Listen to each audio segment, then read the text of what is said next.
السلام عليكم ورحمة الله تعالى وبركاته. اللهم صل على سيدنا محمد وآل محمد كما صليت على إبراهيم وعلى آل إبراهيم. اللهم بارك على محمد وعلى آل محمد كما باركت على إبراهيم وعلى آل إبراهيم في العالمين إنك حميد مجيد. هذا الميساج للأخت أمينة اللي خلت التعليق، قالت لي علاه ما تكتبش بالعربية، ما تهضرش بالعربيه ولا دير الكتابه في الاكرون باش نفهموا واش تقول، مره فرنسيه مره عربيه. قبل كل شيء ناديه مرحبا بك في الفيديو تاعي باش تشوفي، وراكي شجعتيني من جيتي، مرحبا بك، راكي مع خوك. ناديه اختي، بغيت نقول لك حاجه. كاين شي ناس تلاقاوني قالوا لي هضر بالفرنسيه، وانتيا ثاني اختي وقلتي لي هضر بالعربيه، وانتم كاع خوتي، ونبغي كاع نهضر معاكم، ولكن غادي نجتهد ان شاء الله باش نفوت المعلومه بالعربيه وبالفرنسيه في نفس الوقت. Je parle de la sœur de Nadia qui est venue mettre un commentaire comme quoi il fallait parler que l'arabe et des fois français, des fois les gens ils n'arrivent pas à me suivre. Mais j'ai dit à Nadia que merci pour la visite et merci d'être abonné. Et tu es ma soeur comme les autres, ils sont mes frères. Et je voulais dire quelque chose, Nadia, qu'il y a des gens qui ne maîtrisent pas la langue arabe, alors j'utilise littéraire, le dialecte. Et des fois, des gens ils ne comprennent pas très bien ni l'un ni l'autre, donc on rentre vers les français. Je croise beaucoup de gens, ils me disent ouais, on a vu ta vidéo, mais on aimerait bien que tu expliques. Comme la vidéo de la plus grande protection humaine, c'est le Coran. Je me rappelle que j'ai dit uniquement en arabe. Et il y a des gens, comme la dame, elle s'appelle René, elle m'a dit j'ai suivi toutes les vidéos, mais celle-là j'ai pas compris. Et j'ai promis à René de la faire complètement en français, Inch'Allah. Bon, ça c'est la suite, cette vidéo, c'est la suite du Taqarrab illah, approche-toi d'Allah. هذا الشريط تاع تقرب إلى الله.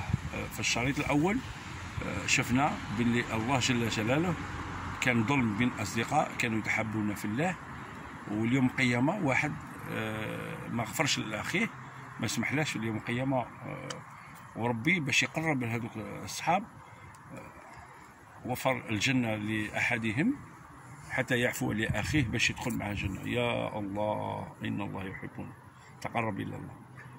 في الشريط الثاني تكلمت على ظلم زوج تاع ناس، واحد يظلم واحد ولكن ما كانوش يعرفوا، في القصه تاع السمك هذيك بينت باللي الدعاء، قلت باللي الدعاء وهو سلاح خفيف الوزن في متناول النساء والرجال والاطفال والشيوخ والانسان اللي عنده البصيره والاعمى، معناه وهو طلقته مثل البرق.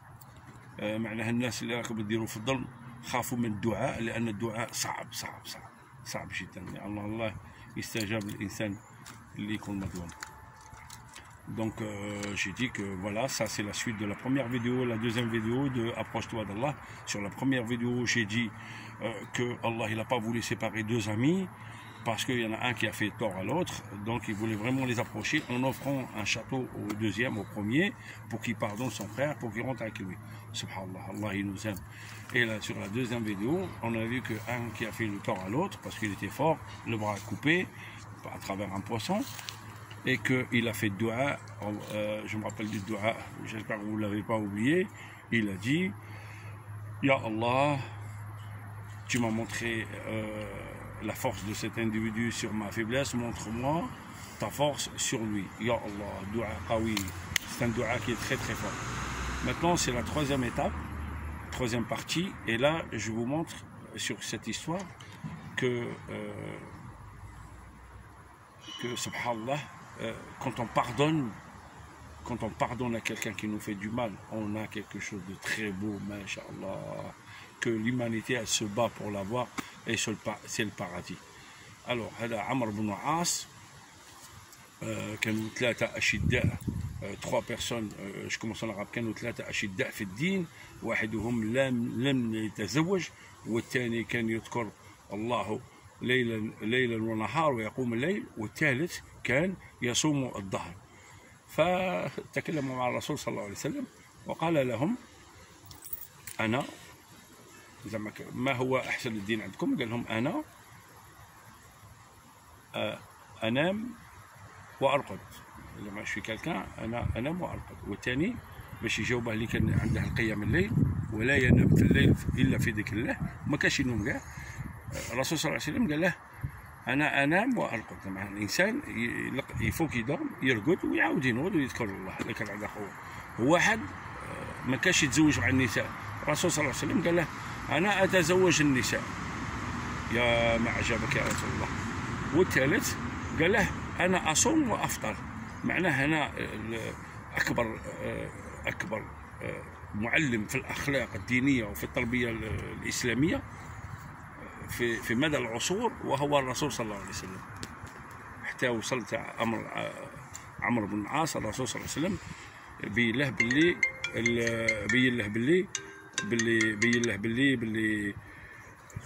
له باللي الذكر والتقرب لله ماشي العبادة 24، لا، شوية إنسان يخدم دنيته، يشوف الشؤون الدينية والدنيوية. هذا ابن العاص باش نبين لكم باللي القوة تاعه في الحب لله. هذا ابن العاص لما دخلت عليه سكرات الموت قال: الله. هذا ابن العاص لما دخلت عليه سكرات الموت قال: يا الله، لقد عصيتك ولكن أحبك. استغفر الله. ورانا احنا، رانا بعاد. المهم، جماعة من الصحابة كانوا في المسجد، نتقدموا في الحكاية، كانوا في المسجد والرسول صلى الله عليه وسلم، كانوا صحابة بينهم بن عاص وكثرة الصحابة، قال لهم: إن إنسان داخل بيننا مبشر بالجنة، وكانت لحيته طويلة وتقطر من شدة الوضوء، كثرة الوضوء، سبحان الله. فالتفت الصحابة يمينا ويسارا ولم يعرفوا. اليوم الثاني قال الرسول صلى الله عليه وسلم: نفس الشخص الذي دخل بالبارح مؤهل للجنة. فكانوا الصحابة يبحثون على هذا الشخص. اليوم الثالث قال رسول الله صلى الله عليه وسلم: نفس الصحابة المجتمعين في المسجد قال لهم نفس الشخص 3 أيام متعددة مبشر إلى الجنة. يا الله.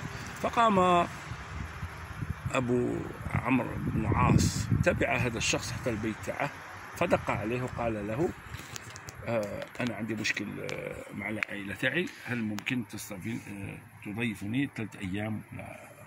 فقابل الشخص الذي مؤهل إلى الجنة. سبحان الله.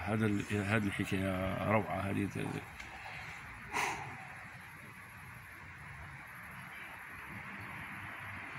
فجلس عمرو بن العاص مع هذاك الشخص يترقب يوميا حركته وصلاته وصيامه وكل ما يفعل من الحسنات. ولما عدت 3 أيام قال عمرو بن العاص لهذاك الشخص، قال له السر بأنه مبشر للجنة. فقال له: يا أنا بقيت معك 3 أيام ما شفتش أي تزايد في الصلاة ولا كثرة الصلاة ولا كثرة الزكاة ولا صيام، وانت مبشر للجنة. قال له: ما لقيتش حاجة أكثر. قال له: أنا صوم أكثر منك وصلي أكثر منك وندير نافلة أكثر منك، وأنا ما قالوليش مبشر للجنة. هذا عمرو بن العاص، ما شاء الله. وهذاك إنسان بسيط، إنسان بسيط. قال له: ما هو السر اللي أنت مبشر للجنة وإحنا أصحاب الرسول صلى الله عليه وسلم يا حبيب الله لسنا مبشرين للجنة؟ فقال الشخص إلى عمرو بن العاص: قف. ابن العاص كان ماشي، قال له: قف. قال له: نعم. قال له: قبل أن أنام، قبل نومي، أقول: يا الله، اللهم تغفر لكل الناس من ظلمني. يا الله. شخص يطلب قبل النوم المغفرة للناس الذين ظلموا. يا الله. حنا يدونا انورو ولا يضربونا ولا نشدوا الحقد في القلب، نبغوا نردوا اون فو روند لو كو. سبحان الله. العفو يدخلك الجنه. الانسان اللي ظلمك صبر عليه، بالك يرجع لك ولا يصبر، وخلي هذاك الشكوان خليه لله. ماشي هو غلط معاك تروح ترد له الضربه ولا تهلسه ولا تخرب له في الاخت تاعه ولا تخرب له.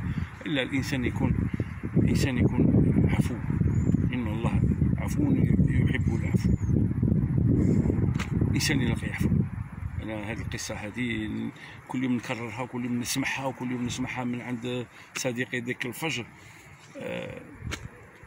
والله حاجه تاع والو تنجم تدخلنا الجنه حاقه كي تكون بصدق مع الله وتكون قريب لله، تقرب لله تدخل الجنه.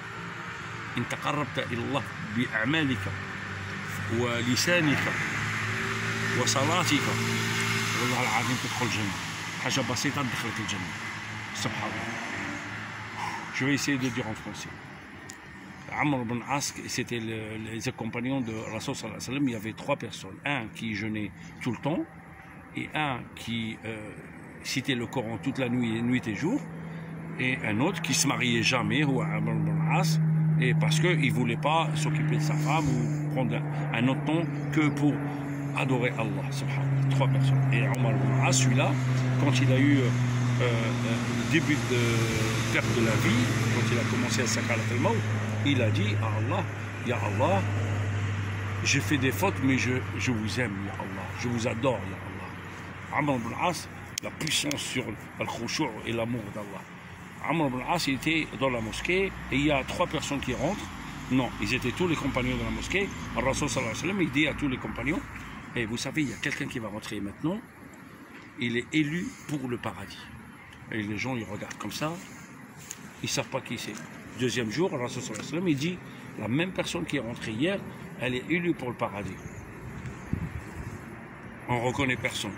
Troisième jour, il dit Rasul sallallahu alayhi wa sallam, qui est le grand professeur de l'éducation sur l'islam, sur le comportement islamique, pour tous les musulmans. Il n'y a pas un autre professeur le plus élevé que notre prophète sallallahu alayhi wa sallam dans le temps et dans l'espace. Il n'y a pas plus grand que ça. Et il n'y a pas que les musulmans qui le reconnaissent, même les chrétiens et les juifs, ils le reconnaissent. Même s'ils ne le disent pas, c'est une réalité, pas d'échappatoire, ils le savent. Alors, il dit, le troisième jour, il y a quelqu'un qui va rentrer, qui est élu pour le paradis. Et Amr ibn As, il se retourne, il a repéré le monsieur, comme il a dit le prophète, il a une grande barbe avec de l'eau qui descendait à force de faire l'odeur. Masha'Allah. Amr ibn As, il suit ce monsieur jusqu'à chez lui. Il toque. Salam alaikum. Est-ce que vous pouvez m'héberger pour quelques jours parce que j'ai un conflit avec ma famille et j'ai pas où dormir. Donc la personne, elle accepte. Il rentre chez lui et pendant 3 jours, il le surveille, comment il réagit, comment il fait ses prières et tout et tout. Troisième jour, il fait sa déclaration, il dit écoute-moi, moi j'ai pas de conflit, j'ai rien du tout, je suis juste venu parce que voilà, on a appris que tu es élu pour le paradis par notre prophète sallallahu alayhi wa sallam, ya Habibullah. Tu es élu pour le paradis. Et je n'ai pas remarqué quelque chose d'extraordinaire, à part que tu fais des prières normales, mais il n'y a pas de plus. Tu fais pas de nafila, tu fais rien. Tu fais tes obligations, pas plus. Alors que nous, on ne se marie pas avec les femmes parce qu'on donne tout notre temps pour Allah, on perd pas le temps, on consacre tout le temps pour Allah et on n'est pas élu. Et toi, tu es élu. Donc Amr ibn As, il n'a pas compris, il voulait partir. Et le monsieur, il rappelle, lui dit attends. En fait, j'ai pensé à quelque chose que je voulais te dire. Et qu'est-ce que... Oui, attends. Il y a juste une chose que je voulais te dire. Peut-être que pour ça, je suis élu par Dieu. Il dit, c'est quoi? Il dit, avant de dormir, quand je finis toutes mes prières, je dis, Ya Allah, Ya Allah, Ya Allah. Pardonne à tous les gens qui m'ont fait du mal. Il faut avoir de la force. Hein, parce qu'aujourd'hui, il faut avoir de la force pour pardonner. C'est pas facile de pardonner. Quelqu'un qui te fait du mal, quelqu'un qui te vole, quelqu'un qui te fait du mal à ta famille, qui te critique, il faut avoir beaucoup de force. Et si tu arrives à pardonner, rien que pour ça, tu peux être élu pour le paradis. Il faut aimer ton frère et lui pardonner s'il a fait une faute. Ya Allah. يا حبيبي. السلام عليكم.